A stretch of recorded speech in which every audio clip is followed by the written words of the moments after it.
Sponsored by Pickens Footwear।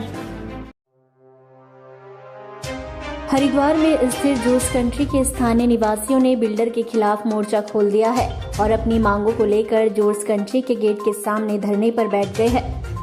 आपको बता दें, इससे पहले भी बिल्डर और कंट्री के स्थानीय निवासियों में कंस्ट्रक्शन के मामले पर आपसी विवाद देखने को मिला था। तो वहीं अब juice country resident welfare association के जितेंद्र कुमार शर्मा ने आरोप लगाते हुए कहा कि बिल्डर ने जूस कंट्री में सुविधा के नाम पर उनके साथ छल किया और पार्किंग के मामले में भी उनसे पैसे लिए गए, जो कि नियमों के बिल्कुल विरुद्ध है। साथ ही उन्होंने कहा कि बिल्डर को हरिद्वार रुड़की विकास प्राधिकरण से किसी भी प्रकार का कंप्लीशन सर्टिफिकेट भी नहीं मिला, जिससे इस सोसाइटी की वैधता पर भी सवाल खड़ा होता है। इस पूरे मामले पर धरने पर बैठे लोगों से बात की रैंकस न्यूज के एमडी रजत अग्रवाल ने। रानीपुर क्षेत्र के माता पिताओं को, बुजुर्गों को, बहन भाइयों को, युवाओं को नवरात्रि की हार्दिक शुभकामनाएं। धन्यवाद।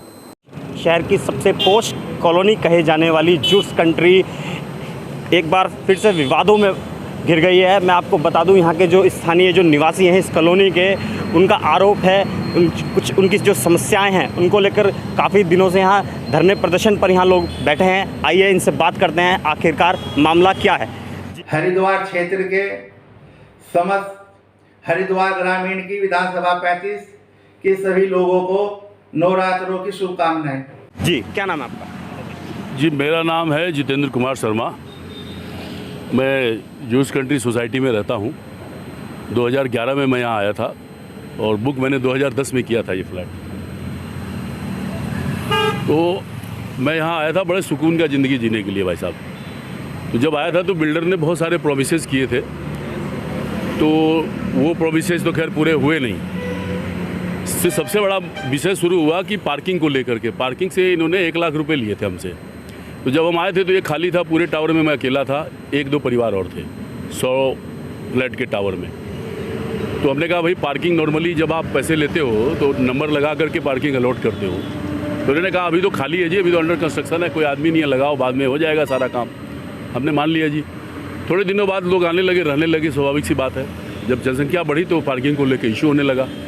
तो हमने इनसे कहा भाई आप पार्किंग क्यों नहीं व्यवस्थित तरीके से अलॉट कर रहे हैं, इतने सारे लोग हो गए। मामला यहाँ से शुरू हुआ। कि ये अलॉट कर नहीं रहे थे पार्किंग और अलॉटमेंट लेटर नहीं दे रहे थे। तो फिर हमें गुस्सा आया, हमने कहा भाई हमारे पैसे वापस करो। रोज़ रोज़ का जब झिझक हो रहा तो इन्होंने पैसे वापस करने से भी मना कर दिया। फिर इन्होंने कुछ राजनीति करी कि ठीक है हम कर देंगे जी, ऐसा कर देंगे वैसा कर देंगे। 1-2 बार लड़ाइयाँ भी हुई इनके साथ। आपकी मांगों की जो फहरिस्त है वो काफ़ी लंबी है, वो मैंने देखी है। तो अब शुरुआत बता दी ना, जो अब इनसे क्या वार्ता चल रही है और क्या कुछ कहना है? मैं बता रहा सर आपको, थोड़ा जब तक आप थोड़ा सा समझ जाएंगे ना कि हमारा क्या मांग है। पहले कुछ और था, अब नहीं है वो चीज़। उसके बाद हमने जब इस बिल्डिंग के पार्किंग को लेकर के हमने RTI लगा के पता किया तो ये मालूम चला, यहाँ से विसंगतियाँ शुरू हुई कि जो बेसमेंट को पार्किंग प्रस्तावित किया है उसका क्रय विक्रय नहीं कर सकते ये, और इन्होंने लोगों से 1-1 लाख रुपए लेके बेच दिया था। That is a common area. वहाँ से प्रॉब्लम शुरू हुई।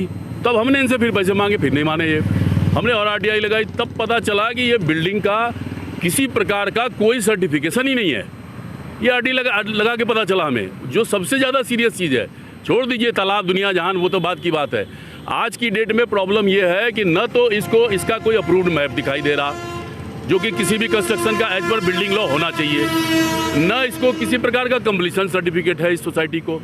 ठीक है सर, और जब कंप्लीशन सर्टिफिकेट नहीं है तो ऑक्यूपेंसी सर्टिफिकेट नहीं मिलेगा। कहीं सुनवाई नहीं हो रही, तो आप इसको लेकर अधिकारियों पे भी गए होंगे? हाँ जी, हम इसके लेकर के लगातार हम चिट्ठी जो है वो DM को और आपके रेरा को और आपके प्रशासन में फायर डिपार्टमेंट को, सभी को लिखते रहे, लेकिन कोई हमारा उसमें सुनवाई हुआ नहीं। सिर्फ चिट्ठियाँ हमारी तरफ से जाती रही, रिकॉर्ड बनता रहा। आपका कदम क्या? बता रहा हूँ, आगे हमने कदम ये ले लिया कि हमने रेरा में इनके ऊपर केस कर दिया, जो केस नंबर 19/2021 चल रहा है।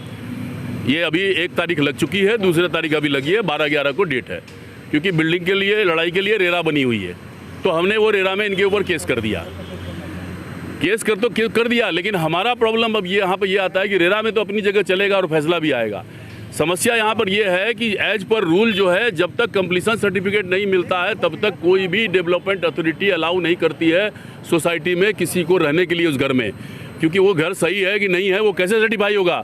800 लोग यहाँ रहने लग गए। बिल्डर के पास कंप्लीशन सर्टिफिकेट नहीं है और कंस्ट्रक्शन किए जा रहे हैं, घर लगातार बिके जा रहे हैं, संख्या बढ़ती जा रही है। कल को ये कोलैप्स हो गया, कोई दुर्घटना हो गई हरिद्वार में, कौन जिम्मेदार होगा? बिल्डर तो निकल जाएगा यहाँ से, इतने पैसे हैं भाई, पैसा वाला उड़ जाएगा हवाई जहाज पकड़ के, ढूंढते रहे। फिर HRDA की कोई जिम्मेदारी नहीं होगी क्या उस केस में?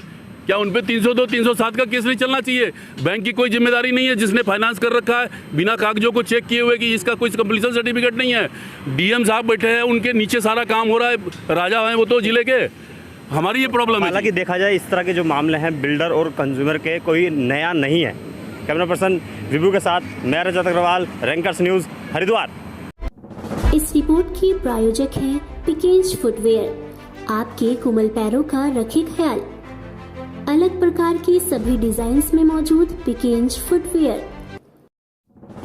पिकेंज फुटवेयर के डिस्ट्रीब्यूटर बनने के लिए आज ही संपर्क करें 9811655770 पर।